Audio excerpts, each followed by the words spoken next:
Welcome back to the Codger Challenge 2025. I'm here with an update and some more information as promised. And this video might be a little bit longer than my last, so feel free to light up a pipe and sit back for a few minutes. I've got my first pipe here, my cob, with my blend in it. Get that going just a second and talk about it. And I apologize in the meantime for any shaking. I'm going to try to fix that in post. Okay, I think we're good now. There's a storm coming in, so there's a little bit of wind blowing through. Before I get too deep into this, I have to give a shout out to Kentucky Highland Piper and Jersey Piper, my old stomping grounds, very nearby. Two of them subscribed, thank you for that, and also for the encouraging comment on my introduction video to the challenge. So my blend here, I called Orot Mei'Ofel, Lights from Darkness. It's a riff on Cornell and Deal's Hebraica series, blending a spiritual concept from Judaism with a tobacco blend of Perique, Orientals, in some cases other types. Got a little bit more to that along the way. Apparently the developer of the blend, Rabbi Ira Stone, didn't like Latakia. I don't know if he does now, but he didn't then. And so he wanted to blend Perique Orientals, maybe others. And he approached C&D blender William Sarad and the rest of the C&D team about that, and they came up with a series. Believe it or not, I think Shotlift's Pumpkin Spice, I mentioned this last time, I think that was a hit for them, or at least a major win in my book. The aromatic comes right through, and it tastes like what it says on the label. Baking spices, sweetness. It's very nice. Now that profile isn't my go-to, it's more so these. But I find it enjoyable, especially deep into the mild winters of North Carolina. Now we're into spring here, and even now a little taste of it is good anytime, I think. And if you're watching Ed, shout out to you. Thank you for convincing me to take this off your hands and give it a shot. It was definitely worthwhile. So the name Orot Mei'Ofel, Lights from Darkness, is evident in the blends themselves. Lights from darkness. I've done two parts, and one part, so the light can come through the darkness. But why this recipe? For that, we take it back several years to Big John Laughlin. John Laughlin was a YTPC presenter 5 years ago or so, and he's left for other platforms now. But back then, he had a giveaway, or a contest, competition, whatever you want to call it, to create your own blend, like this.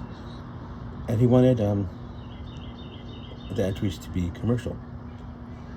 Create a commercial for your small batch, and it was connected to the C&D small batch series. At the time, I thought I had a great idea for it.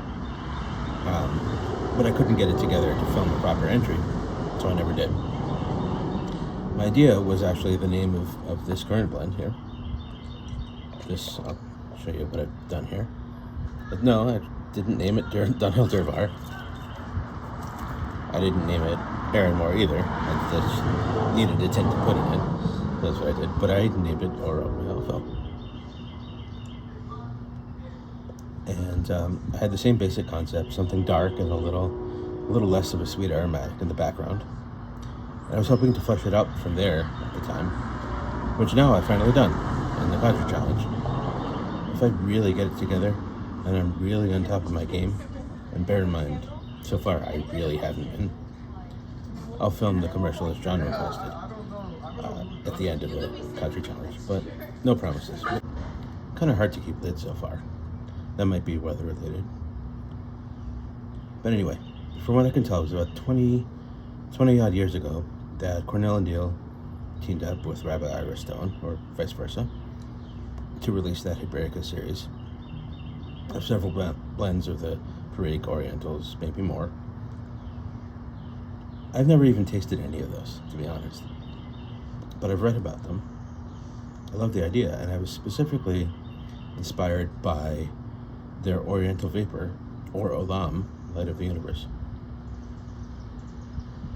Rabbi Stone, as I understand it, is a practitioner and a teacher of a 19th century tradition called Musar that revolves around morality and proper ethics and the spiritual underpinnings of those things.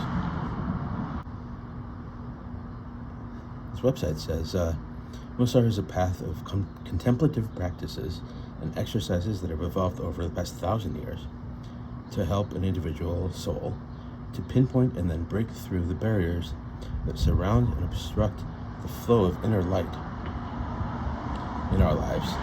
The goal of Musar practice is to release the light of holiness that lives within the soul.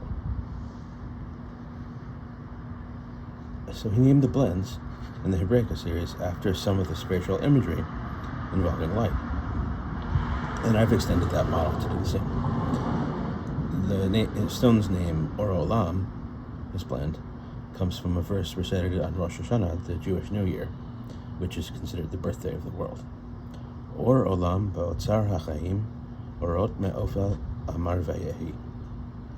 Light of the world, in the treasure of life, lights from darkness, said he, and it was so.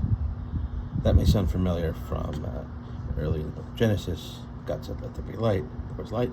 I found another rabbi named Eyal Vered who offers the following explanation.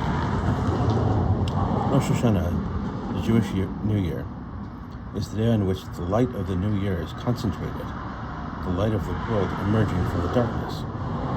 And when this light shines upon us, first of all, we must say goodbye to the previous year, to the days that have passed. All of these can now be a burdensome weight, and therefore we must say goodbye to them and make room for the new days to come. Thus, freed from the previous days, we become light. Double meaning. Only when an inner desire arises to cast that burden off of us, or to let that burden sink, do we become light. And there's one more connection as to why I've made my blend and used it for the challenge. Jewish tradition says that the physical world was created, as I mentioned, on the New Year, Rosh Hashanah, which is in the fall. But the spiritual concept of the world, as well as the idea of marking it on the calendar, began what's now 6 months earlier, at the beginning of the month of Nisan, which is this month we're in right now. One of the first big things we do, if we look at Nisan as the beginning of the Jewish year, one of the first big things we do in this new year is prepare for the religious holiday known as Pesach, or Passover, which starts next weekend. So it's very timely. Passover recalls the Israelites' enslavement in Egypt, a dark time in our history, and it celebrates our redemption from Egypt, also evoking that imagery of light emerging from a dark past. And we aspire to increase that light and make the future bright as well. One last thing we learn, bringing this all together, is that light and darkness are cyclical. There have been dark periods much more recently, after which light emerged. We may be able to see those dark, burdensome, trying times now in the world today.